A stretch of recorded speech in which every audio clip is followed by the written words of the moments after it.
ಧನುರ್ರಾಶಿ, ನಿಮ್ಮ ವಿರೋಧಿಗಳಿಗೆ ಈ ದಿವಸ ಜಯ ಇರುವುದಿಲ್ಲ. ಅಂದರೆ ವಿರೋಧಿಗಳ ಎದುರಲ್ಲಿ ನೀವು ಜಯಶೀಲರಾಗ್ತೀರಿ ಅನ್ನುವಂಥದ್ದು.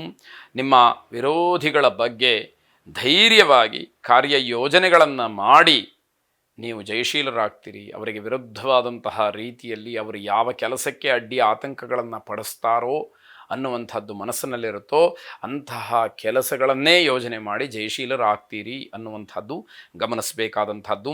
ಆರೋಗ್ಯದ ಬಗ್ಗೆಯೂ ಕೂಡ ಸ್ವಲ್ಪ ಮಟ್ಟಿಗೆ ಸಮಾಧಾನ ಸಿಕ್ಕುವಂಥದ್ದಿದೆ. ಹೊಸ ವ್ಯಾಪಾರ ವ್ಯವಹಾರಾದಿಗಳನ್ನು ಮಾಡೋದಕ್ಕೆ ಉತ್ತಮವಾದಂತಹ ಸಂದರ್ಭಗಳು ಕಾಣ್ತಾ ಇದೆ. ಹಣವನ್ನು ಉಳಿಸುವುದಕ್ಕೆ ಬೇರೆ ಬೇರೆ ದಾರಿಯನ್ನು ಹುಡುಕ್ತೀರಿ.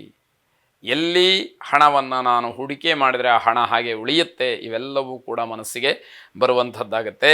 ಮನೆಯ ಸದಸ್ಯರ ಮೇಲೆ ಹಾಗೆ ಮಕ್ಕಳ ಮೇಲೆ ವಿಶೇಷವಾದಂತಹ ಪ್ರೀತಿ ವಿಶ್ವಾಸವನ್ನು ತೋರಿಸಬೇಕು. ಅವರ ಪ್ರೀತಿ ವಿಶ್ವಾಸವೂ ಕೂಡ ನಿಮ್ಮದಾಗಬೇಕು ಅನ್ನುವಂಥದ್ದು. ಶ್ರೀರಾಮದೂತ ಮಾರುತಿಯನ್ನು ಪ್ರಾರ್ಥನೆ ಮಾಡಿ ಶುಭವಾಗಿ. ಮಕರ ರಾಶಿ, ಕೆಲವು ಪ್ರಭಾವಿ ವ್ಯಕ್ತಿಗಳ ಸಹಕಾರದಿಂದ ಅಥವಾ ಅವರ ಸಂಪರ್ಕದಿಂದ ನಿಮಗೊಂದಷ್ಟು ಕೆಲಸಗಳಾಗ್ತಕ್ಕಂತಹ ಸೂಚನೆ ಇದೆ. ವ್ಯಾಪಾರ ವ್ಯವಹಾರಾದಿಗಳಲ್ಲಿ ಇದ್ದಂತಹ ಸಮಸ್ಯೆಗಳು ನಿಧಾನವಾಗಿ ದೂರವಾಗ್ತಕ್ಕಂತಹ ಸೂಚನೆ. ಮನೆಯಲ್ಲಿ ಹಾಗೆ ನೀವು ಮಾಡ್ತಕ್ಕಂತಹ ಸಣ್ಣ ಪುಟ್ಟ ಬೇರೆ ಬೇರೆ ಉದ್ಯೋಗಗಳಲ್ಲಿ ವೃತ್ತಿಯಲ್ಲಿ ಇರತಕ್ಕಂತಹ ಒತ್ತಡ ಇನ್ನಷ್ಟು ಹೆಚ್ಚಾಗ್ತಕ್ಕಂಥದ್ದು. ಮುಂದಿನ ದಿನಮಾನಕ್ಕೆ ಅದು ತುಂಬ ಒಂದು ರೀತಿಯಲ್ಲಿ ನಿಮಗೆ ಅಸಾಧ್ಯವೇನೋ ಅನ್ನುವಂತಹ ಮನಸ್ಥಿತಿಯನ್ನು ಹುಟ್ಟಾಗುವಂಥ ರೀತಿಯಲ್ಲೇ ಆಗಬಹುದು. ಮಧ್ಯಾಹ್ನದ ಒಳಗೆ ಆದಷ್ಟು ನಿಮ್ಮೆಲ್ಲ ಕೆಲಸಗಳನ್ನು ಮುಗಿಸ್ಕೊಂಬಿಡಿ. ಮಧ್ಯಾಹ್ನದ ನಂತರದಲ್ಲಿ ಸಮಯ ಅಷ್ಟೊಂದು ನಿಮ್ಮ ಭಾಗಕ್ಕೆ ಚೆನ್ನಾಗಿಲ್ಲ ಅಂತಲೇ ಹೇಳಬೇಕಾಗತ್ತೆ. ನಿಮ್ಮ ಶರೀರದಲ್ಲಿ ತೊಂದರೆಗಳಾಗ್ತಕ್ಕಂಥದ್ದು, ಸ್ನಾಯುಗಳು, ನರ ಇತ್ಯಾದಿಗಳಲ್ಲಿ ನೋವು ಕಾಣಿಸ್ಕೊಳ್ಬಹುದು. ಯಾವುದೇ ರೀತಿಯ ಕೆಲಸವನ್ನು ಮಾಡೋದಕ್ಕೆ ಮನಸ್ಸು, ದೇಹ ನಿಮಗೆ ಅವಕಾಶವನ್ನು ನೀಡದೇ ಇರಬಹುದು ಅನ್ನುವಂಥದ್ದು. ವಿದ್ಯುತ್ ಉಪಕರಣಗಳನ್ನು ಮಾರಾಟ ಮಾಡ್ತಕ್ಕಂಥವ್ರಿಗೆ ಈ ದಿವಸ ವಿಶೇಷವಾದಂತಹ ಲಾಭ ಇದೆ. ಮೃತ್ಯುಂಜಯನನ್ನು ವಿಶೇಷವಾಗಿ ಪ್ರಾರ್ಥನೆ ಮಾಡಿ. ಮೃತ್ಯುಂಜಯಾಯ ರುದ್ರಾಯ ನೀಲಕಂಠಾಯ ಶಂಭವೇ ಅಮೃತೇಶಾಯ ಶರ್ವಾಯ ಮಹಾದೇವಾಯ ತೇ ನಮಃ ಎಂಬ ಪ್ರಾರ್ಥನೆ ನಿಮ್ಮದಾಗಿರಲಿ. ಶುಭವಾಗಿ. ಕುಂಭರಾಶಿ, ಸಹೋದ್ಯೋಗಿಗಳ ಜೊತೆಯಲ್ಲಿ ಸಹೋದರರ ಜೊತೆಯಲ್ಲಿ ಸಣ್ಣ ಪುಟ್ಟ ವಿಚಾರಕ್ಕೆ ವ್ಯಾವಹಾರಿಕವಾಗಿ ಜಗಳವಾಗ್ತಕ್ಕಂತಹ ಸಾಧ್ಯತೆ ಇದೆ, ಗಮನಿಸ್ಕೊಳ್ಬೇಕು. ಅನಗತ್ಯವಾದಂತಹ ವಿಚಾರದಲ್ಲಿ ಸಮಯ ವ್ಯರ್ಥ ಆಗಿಬಿಡುತ್ತೆ. ಜಗಳ ಆದಮೇಲೂ ಕೂಡ ಒಂದಷ್ಟು ಹೊತ್ತು ಅದೇ ವಿಚಾರವನ್ನು ಚರ್ಚೆ ಮಾಡ್ತಕ್ಕಂಥದ್ದಾಗಬಹುದು. ನಿಮ್ಮ ಸ್ವಭಾವ ಬೇರೆಯವರಿಗೆ ಆತಂಕವನ್ನು ತರ್ತಕ್ಕಂಥದ್ದು. ಸ್ವಭಾವವನ್ನು ಸರಿಪಡಿಸ್ಕೊಳ್ಳಿ.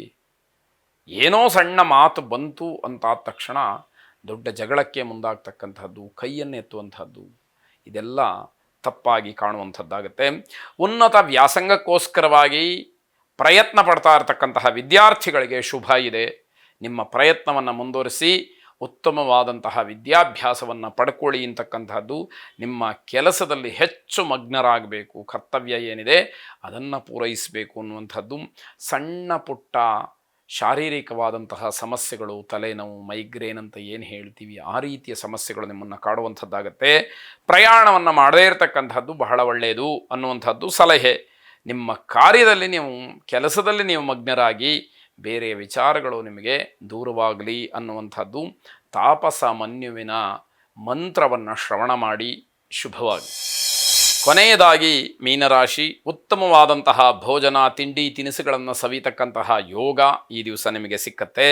ಮೇಲಧಿಕಾರಿಗಳು ಹಿರಿಯರು ನಿಮ್ಮನ್ನು ಹೊಗಳ್ತಾರೆ, ಮೆಚ್ಚಿಕೊಳ್ತಾರೆ, ನಿಮ್ಮ ಕೆಲಸವನ್ನು ಕೊಂಡಾಡ್ತಾರೆ ಅಂತ ಅರ್ಥ.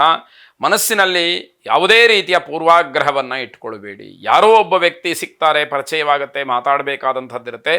ಪೂರ್ವಗ್ರಹ ಪೀಡಿತರಾಗಿ ಅವರ ಜೊತೆಯಲ್ಲಿ ಸಂಭಾಷಣೆಯನ್ನು ನಡೆಸ್ತಕ್ಕಂಥದ್ದು, ಯಾವುದೋ ಒಂದು ವಿಷಯವನ್ನು ಇದು ಹೀಗೆ ಅಂತ ಹೇಳಿ ನೀವು ತೀರ್ಮಾನ ಮಾಡಿಬಿಟ್ಟಿರುವಂಥದ್ದು, ಸತ್ಯವೇ ಇದ್ದರೂ ಕೂಡ ಒಪ್ಪಿಕೊಳ್ಳುವಂತಹ ಮನಸ್ಥಿತಿಯಿಂದ ದೂರ ಇರತಕ್ಕಂಥದ್ದು, ಇದು ಪೂರ್ವಾಗ್ರಹ ಅಂತ ಹೇಳಬಹುದು.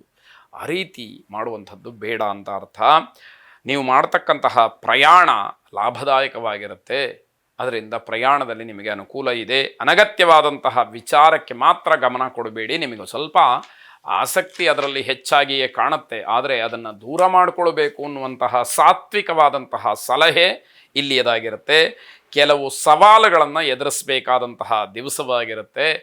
ಗಟ್ಟಿತನದಿಂದ ನಿಮ್ಮ ಸಾಮರ್ಥ್ಯವನ್ನು ಅಲ್ಲಿ ತೋರಿಸಬೇಕಾದಂಥದ್ದು ಮುಖ್ಯವಾಗುತ್ತೆ. ಇಷ್ಟದೇವತಾ ಪ್ರಾರ್ಥನೆಯನ್ನು ಮಾಡಿ. ಶುಭವಾಗಿ.